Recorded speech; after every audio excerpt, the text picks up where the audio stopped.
भारत और कनाडा के बीच के रिश्तों में कड़वाहट पहले ही आ चुकी है और इस बीच खबर आ रही है कि अमेरिका के न्याय विभाग ने भारत के एक पूर्व इंटेलिजेंस अधिकारी पर खालिस्तानी समर्थक गुरपतवंत सिंह पन्नू की हत्या की साजिश रचने का आरोप लगाया है।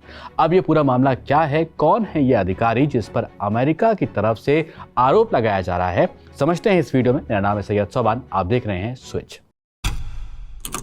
अब अमेरिका ने हाल ही में जिस भारत के पूर्व खुफिया अधिकारी पर आरोप लगाया है उसका नाम है विकास यादव। उनको विकास और अमानत के नाम से भी जाना जाता है। रिपोर्ट्स में दावा मिलता है कि ये पहले अमेरिका में तैनात थे, लेकिन कुछ वक्त पहले उन्हें वापस बुला लिया गया। अमेरिका के न्याय विभाग का कहना है कि विकास पर पन्नू की हत्या की साजिश रचने का और मनी लॉन्ड्रिंग का आरोप है। अब भारत की तरफ से भी इस मामले में प्रतिक्रिया आ चुकी है। भारत ने जानकारी दी है कि इस अधिकारी को अब सेवा से हटा दिया गया है। रिपोर्ट के अनुसार इस मामले में भारत की विदेशी खुफिया एजेंसी रॉ का नाम भी सामने आ रहा है। FBI के डायरेक्टर क्रिस्टोफर रे ने कहा है कि विकास ने अपने पद और गुप्त जानकारी का इस्तेमाल करके अमेरिका में गुरपतवंत सिंह पन्नू की हत्या की योजना बनाई थी। और न्याय विभाग का यह भी कहना है कि साल 2023 में विकास यादव ने अपने साथी निखिल गुप्ता को पन्नू की जानकारी दी थी, जिसमें उसका पता, मोबाइल नंबर और वो दिन भर क्या कुछ करता है, इस तरह की इंफॉर्मेशन शामिल है। FBI ने इस मामले को गंभीरता से लिया है और कहा है कि अमेरिका में हिंसा या फिर नागरिकों के संवैधानिक अधिकारों का उल्लंघन बिल्कुल बर्दाश्त नहीं किया जाएगा। अमेरिका ने इस पूरे मामले में सख्ती दिखाई है। वैसे पन्नू समय समय पर भारत को अलग अलग मामले में धमकी देता रहा है और इसी पर अमेरिका में अटैक किया गया था।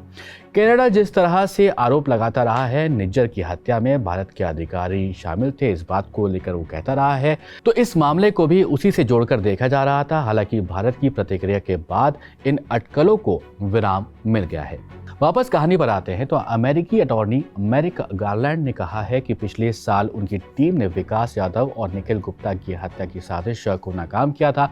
उन्होंने ये भी कहा है कि न्याय विभाग अमेरिकियों को निशाना बनाने की किसी भी कोशिश को स्वीकार नहीं करने वाला है। वैसे भारत की तरफ से अमेरिका को ये साफ कर दिया गया है कि विकास यादव अब सरकारी सेवा में नहीं है। अमेरिकी विदेश विभाग के प्रवक्ता मैथ्यू मिलर ने कहा है कि वो इस मामले में भारत के सहयोग से संतुष्ट हैं। वैसे विकास यादव को अमेरिकी न्याय विभाग CC1 के नाम से आइडेंटिफाई करता रहा है, लेकिन साजिश के करीब 11 महीने बाद इस पूरे मामले का खुलासा किया गया है अमेरिका की तरफ से। यूनाइटेड स्टेट्स डिस्ट्रिक्ट कोर्ट के अनुसार विकास यादव भारत सरकार के कैबिनेट सचिवालय में काम करता था, जिसमें भारत की विदेशी खुफिया सेवा रिसर्च एंड एनालिसिस विंग यानी रॉ मौजूद है, जिसकी जिम्मेदारियां सिक्योरिटी मैनेजमेंट और इंटेलिजेंस से जुड़ी हुई थी।